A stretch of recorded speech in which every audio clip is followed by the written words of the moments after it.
Let's move back to New Jersey, to my little sister.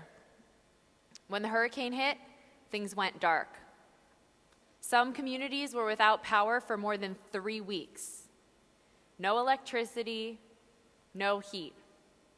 These were serious situations that needed to be dealt with immediately. Well, some communities, utility companies, were able to use real-time data to manage where the power was out, to prioritize vulnerable populations, to route their crews effectively, and ultimately to make the most informed decisions possible. And they could do all of that from simple-to-use applications that were configured specifically to meet the needs of their mission. Oh, everything that we've seen up until now has been released software. Things that you can do, things that you can take advantage of right now. This next presentation is a little bit different. It's a sneak peek at what's next. Technology that's going to be released over the next few months. It's about configurable applications that make it a lot easier for you to create real-time common operating pictures. And it's about the future of ArcGIS runtime. To give us a little bit of a sneak peek into the future, please welcome Joe Fraley. Thanks, Lauren. Coming this month, we'll be releasing configurable applications that allow you to use the ArcGIS system to manage your day-to-day operations or respond to events. The first application is the Operations Dashboard for ArcGIS. Now, a key component of an operation is the command center, and this is where they monitor the operation and keep up with situational awareness during the operation. Now, this application allows them to do that monitoring of the application, through the application. And then they can see as things happen. They can interact and collaborate while the operation is a go. So let's take a quick tour of the application. The application is not just about static information, it's about dynamic data. And this dynamic data from this map is buses for Edinburgh, Scotland. The application has a heartbeat and will update on a given time interval that you set within the application.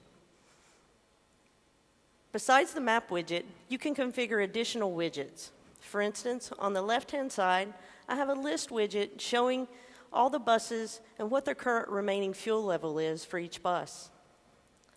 On the bottom, we have a histogram showing how many buses are actually behind schedule.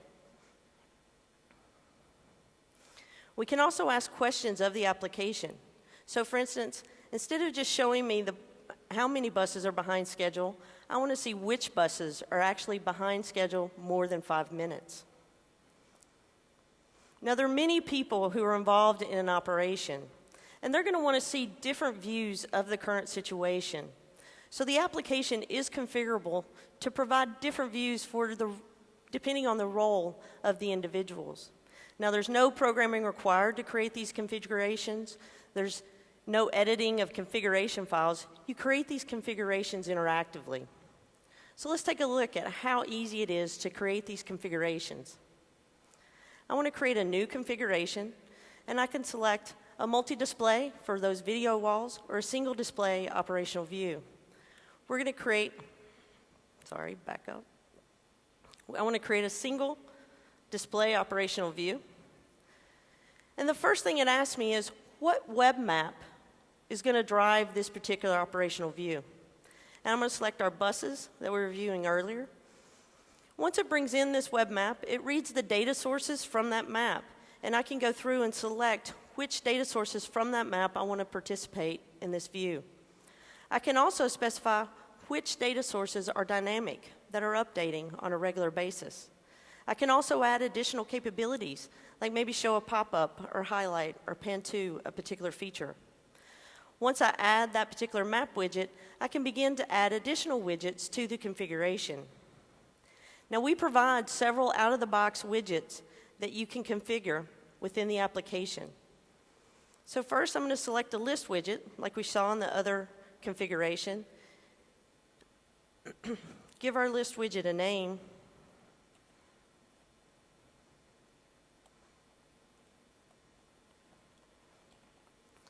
and then configure this list widget to point to a particular attribute in the database. And I can add what we call feature actions to this list widget, to allow me to interact with those features in that list. Let's add a second widget, which is our histogram widget, and show which buses are behind schedule. Select our intervals and say OK. So now I've got a configuration. It's fairly simple, but just to get the point across, we can save this configuration. Now the configuration will be saved to ArcGIS Online. And then it can be shared within your organization for anybody to consume. Now sometimes people within the organization are away from the command center, like your executives, but they need to keep up with what's happening with the operation. So they can open the operations dashboard on a window or Slate tablet. So I've got a Slate tablet running Windows 8, and I'm going to open up the operations dashboard that I just created. So in this operations dashboard, the executive can be away from the office or the command center and still know exactly what's happening in real time.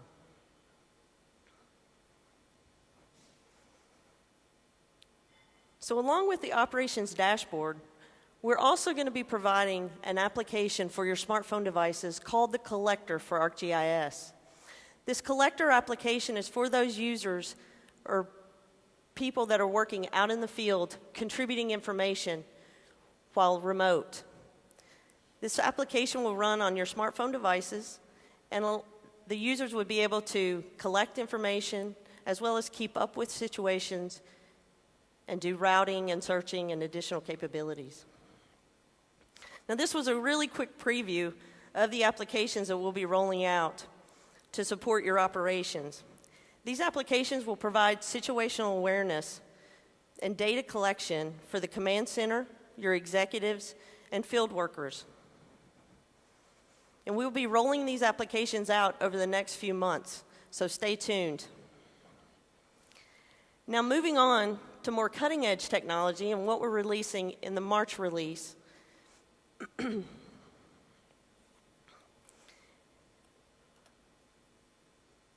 The Mac OS platform is both popular and powerful, and we want to support it. So coming in the March release, we are creating ArcGIS Runtime SDK for Mac OS. So this allows you Mac developers to build applications for that native device or native platform. Now this is a very simple application that we built. It's a fun little application just to show you some of the capabilities that you'll have available as a Mac developer. It has your typical functionality like switching off and on different base maps from ArcGIS Online. And you have the ability to search. But a lot of people that use Mac may use something like iPhoto to manage their images. So I've got some geotagged images that I'm just going to drag and drop onto the map. So these geotagged images have their coordinate locations and they're placed where they were taken on the map. Now again, because this is a native application, the developer can build these rich native apps and take advantage of the platform. For instance, I can click on an image, and by double-clicking, I can open up ImageKit and allow me to change the effects or edit this image and save it in my photo. So this is just a quick, easy example of what a developer could build for Mac OS using the ArcGIS Runtime. Now also coming in the March release for all the Runtime SDKs is 3D. Now 3D, you heard earlier, is a very important strategic initiative at Esri. And we're not just talking about 3D on professional workstations like you saw earlier with CityEngine. We're talking about 3D on all the devices that we support using ArcGIS. So for my last demonstration, let's take a look at the 3D engine running on an iPad. So on my iPad, you can see the global view. So let's zoom into a couple bookmarks. The first one, let's go to Hawaii. Who doesn't want to go to Hawaii? We'll zoom into Hawaii and we'll start to see that imagery and terrain stream in from ArcGIS Online.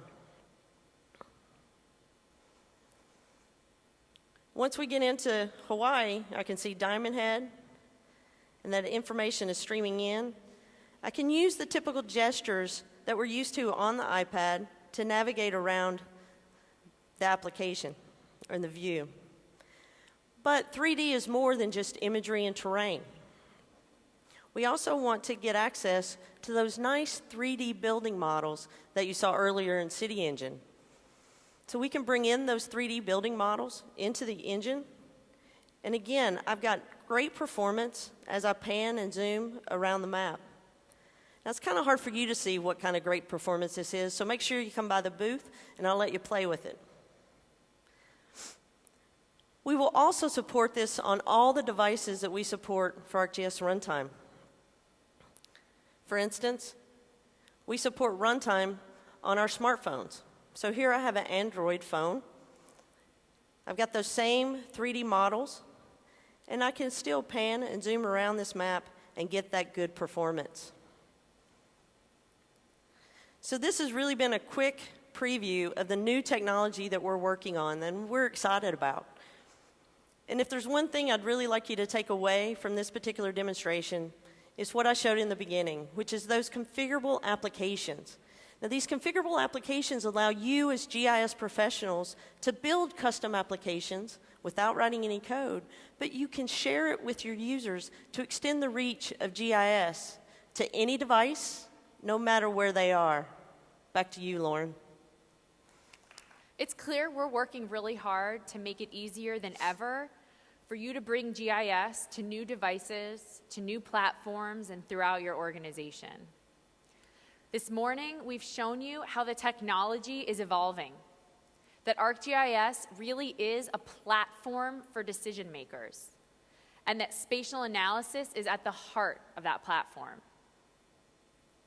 As we look to the future, we're facing a lot of tough problems, incredible challenges.